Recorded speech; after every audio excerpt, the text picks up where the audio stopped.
What do you know about heat pumps or geothermal? I don't know so much either, which is why we're here today. This is Mary Jo at MJTV, not HGTV. We tell it like it really is, like it really works, and stay tuned for information. So before we get into it, I'd love for you to subscribe just for me. Sign up below and I can send you more information and let you know what's coming next.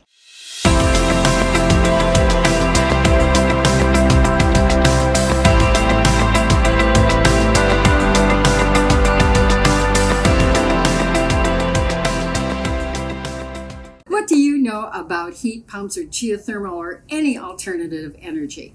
What we're seeing is that new home construction or net zero ready will be all electric. So that brings in some heating and cooling challenges, especially here in the Midwest. We're here with Ashley and Jason at SVL Marketing, who represents an array of HVAC companies, and they'll tell you about the future and everything we need to know. So, Jason, can we start with you? Can you tell us a little bit about heat pump, geothermal, what it is, what the differences are, and what we need to know? Yeah, great. Thanks for coming out, Mary Jo. We're really excited to work towards this decarbonization and electrification of things. What's great is a lot of people are familiar with central air. A lot of people have had those systems for decades in their homes. And they're really a heat pump that only does half the job of a heat pump. So if you're already familiar a little bit with, you turn on the air conditioner at your thermostat, you set it to cool, it should be lower than the temp in the room, and then when it is, it kicks on that air conditioner outside, and that's actually removing heat from your home. A lot of people think it creates cool, but it does. Nothing creates cold. It just removes heat. So at this point, with a typical central air system, you're just simply removing heat from your indoors and pumping it to the outdoor unit where that heat is dissipated outside, where it doesn't bother anybody outside. The difference with the heat pump versus the air conditioner is it's actually just by adding one simple component, a reversing valve in the heat pump, it can work in reverse, where we can actually extract heat from the outdoor temperatures. Even on a 40-degree day, there's plenty of ambient heat that's available in that air. And we can transfer that available heat through this air conditioning system and pump that heat into our ductwork in our homes. And there's some other systems as well. If you don't have a ducted system for your air conditioning, maybe you have a hydronic home, like in Minneapolis and St. Paul homes, a lot have the hydronic boilers, and they don't have any ductwork. We can put on a ductless system, and it can still draw that air from the outside. So we're talking about radiant heat now. If you did have radiant heat for your home, with the boiler, with the boiler, radiators. if you already had that established. We don't even need to have ducts in order to introduce this heat pump into your home. We could actually keep the boiler shut off, save it for the very coldest of days, and then run the heat pump most of the year while you're able to extract some of that warm ambient air, pump it through this reversing valve. It's basically an air conditioner in reverse. And then that warm air is discharged into your home, right off the hanging unit on the wall. So we make this heat pump your primary, and then the boiler acts as a backup if it gets really where does the heat pump lose efficiency? At what level? Right. It'll depend a little bit on the make of the heat pump and the exact features. The better heat pump you buy, like daikon heat pumps, they have available options to run it very close to zero and below zero. But typically, I would expect a heat pump to be fully efficient through about 20 degrees Fahrenheit outside. Okay. And below that, you'll need some additional controls for cold climates. If someone wants to retrofit, like a 1920s home, what would be their options? Well, if they had a 1920s home that already had forced air heat, they could simply replace the existing air conditioner with the heat pump capable air conditioner. And so the only change then that they would actually see is maybe a little difference with their thermostat. At that point, rather than just operating it where fossil fuels would kick on for heat, Now the primary heat would be run through that air conditioner that works in reverse in the winter months for heating. And instead of providing cold air to the space, it would provide warm air. So if they keep the furnace as a backup, but then the sump pump becomes a primary. So if they don't have a gas furnace, if they have a boiler, can you talk about that a little bit? Yeah, if they have a boiler system, then they won't have that available ductwork to move air throughout the home. But that's okay, because Daikin and other major manufacturers of heat pumps they've devised a ductless system that would just simply be a wall or ceiling mounted unit that would distribute air in that particular zone. So you might have to have more than one interior wall hung or ceiling hung component, and that would be piped outside to the one or two units that would be outdoors. And so that split system without any ductwork could provide air conditioning and heating for the entire house. And you'd maybe only run the boiler at the very coldest of days. So in either case, you'd have two systems. You have the original, but those would be backup systems, and then you'd have the heat pump as the primary system. Yeah, you could run it probably 95% of the year. And with many systems, if you bought the right low weather package, which Daikin has available, you could run that pretty much the entire year. There are some extreme temperature events in our area, as you know, and as we approach 20 to 30 below zero at times, it would be advisable to still keep that as backup systems. But if you did want to get away from fossil fuels and eliminate the boiler altogether, that's certainly feasible these days. Well, I'm seeing that, and I was just thinking, Yard Homes does SIPS homes. So those walls are 6 to 8 inches thick, and they have 10 inches of insulation on the roof. And they're small spaces. They're smaller, they're not gigantic. So the heat loss, even if the system goes out, is so minimal. And I was talking to an architect who built a passive home. And he said he barely turned the system on because of the way he built his own house. Then, of course, you have the windows on the south side that'll bring the heat in. And that, for a passive house, that was most of it. He said he barely turns it on. Yeah, if you can design and build a passive home, I know exactly about those super efficient homes, and that's absolutely the case. You could put a fraction of the heating system, heat pump, and air conditioning system. You would not need to run that at very often. It would just keep temp because those homes are so well built. It would keep temp for a very long time. I ask people, I said, how would your house be if you had 10 inches of insulation on the roof? And they look at me and it's like, how much does your house have an insulation on the roof right now? It's about this much. And, I was amazed to find out a couple of weeks ago that insulation wasn't even in code until 1965, nor was it commonly used until the late 70s, even here in the Midwest. So now we have homes where I don't know how much insulation my house has.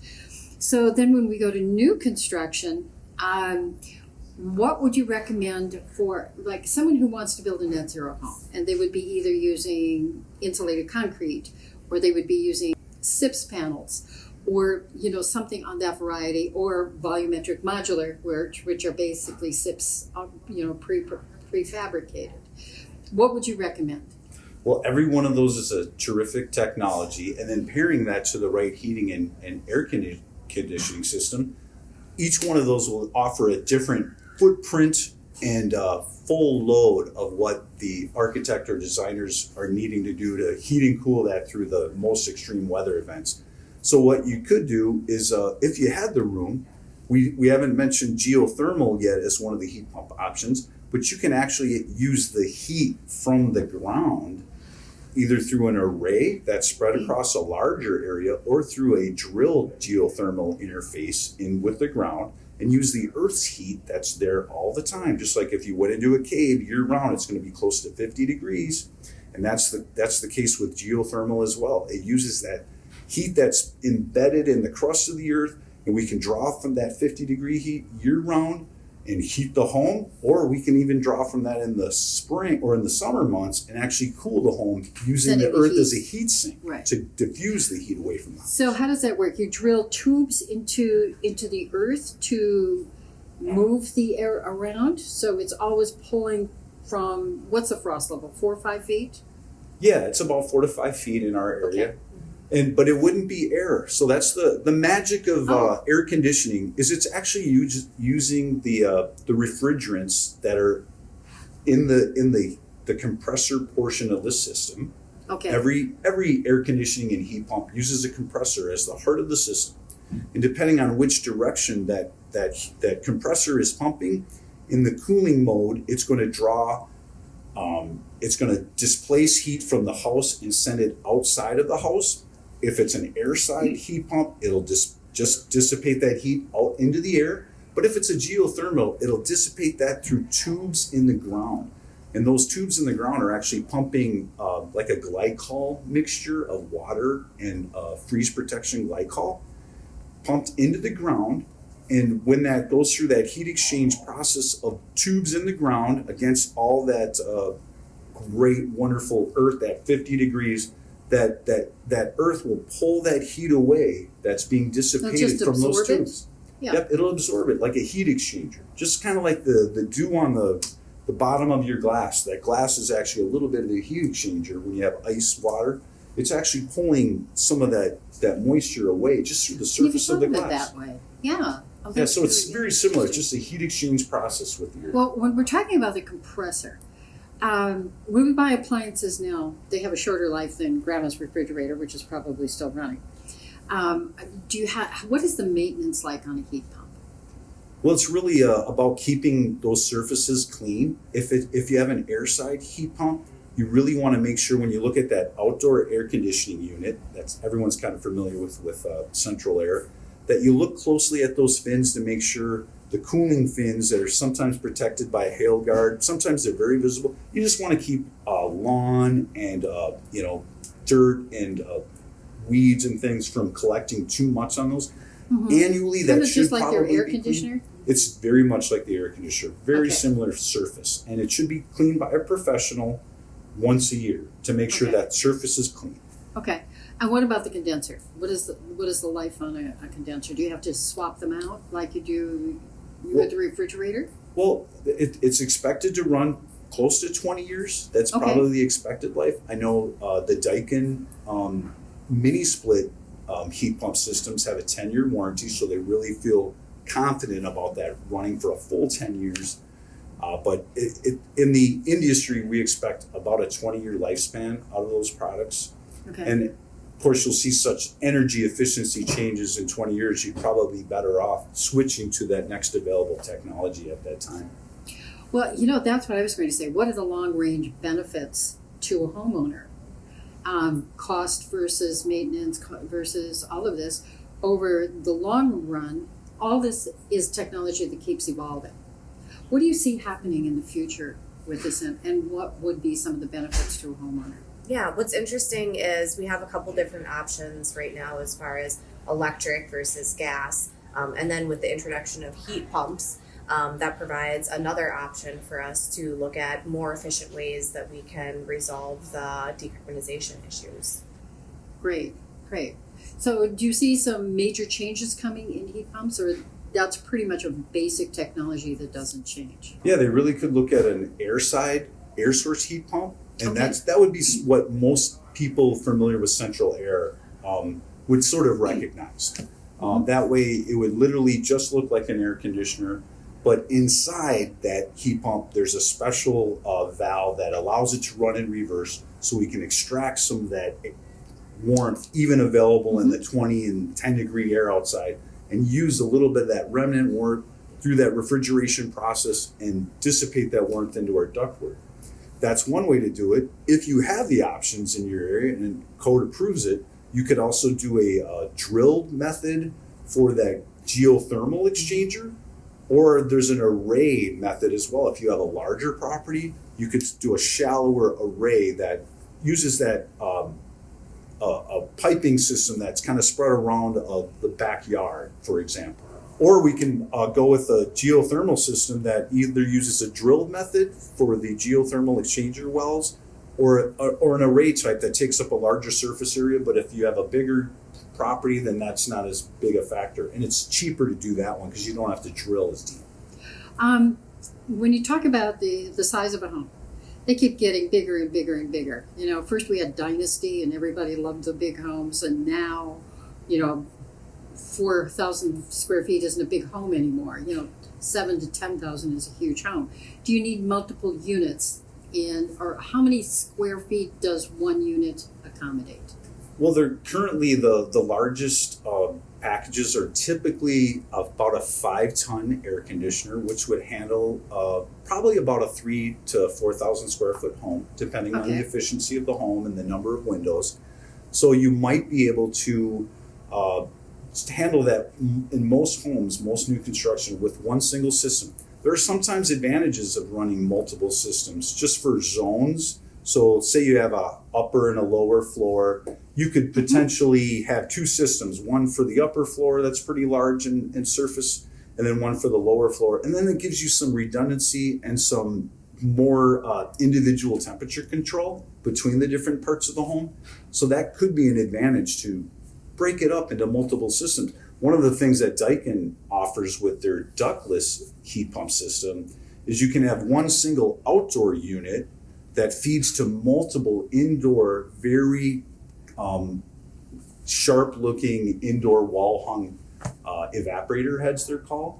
And that way you can have different zones all the way around the house from that one outdoor unit. I mean, a simple question on this. With air conditioner, they have a water drip to this. Do the wall hungs, do they have a water drip, or do they gather water, or how does that work? They do. They actually have a drain that's right kind of built inside of it, and it's important when they're installed that's thought about, and especially in our climate.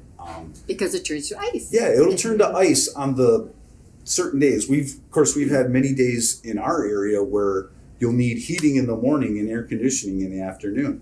And so these systems are capable of doing that. And so as long as our installer knows what they're doing and how to drain that away, that condensate away, then there's really nothing that the homeowner has to think about there. It's just really the most important day of any installation is the day it was put in. I was just thinking as you were talking about this, about apartment buildings, especially older apartment buildings, where you see the air conditioner stuck in the window.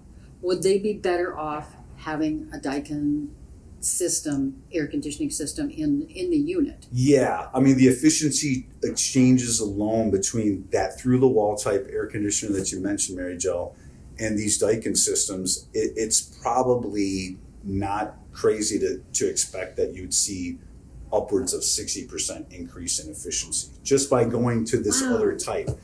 The challenges might be what's allowed there.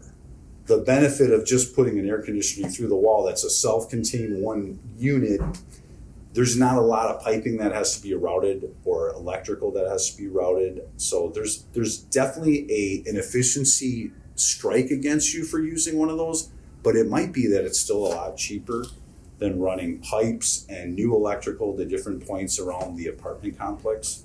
So it'd be worthwhile for landlords to replace those old air conditioners with the new technology, even I see in Minneapolis, there's a lot of 1900s buildings, and you'll see the drizzle downside, which then they need tuck work on all that right after the water has accumulated there over time. So it has obvious potential in commercial uses as well as home. That's right. Yeah, and that's why Daikon's invested from residential all the way up to the largest commercial equipment, and they're one of the biggest leaders in the world for utilizing that electrification of things. Now, does it, when you say 60% decrease in energy use, so it's run by electric, of course, so you're saying that the electric usage, consumption, is about 60%, up to 60% less than it would be? Yeah, so the reason that the heat pump technology is so powerful when you look at efficiency versus like a window unit, like you mentioned, that window unit is all self-contained, and it doesn't utilize any outside air for heating at all. All it's doing is moving air one way, warm air from inside the apartment to the outside.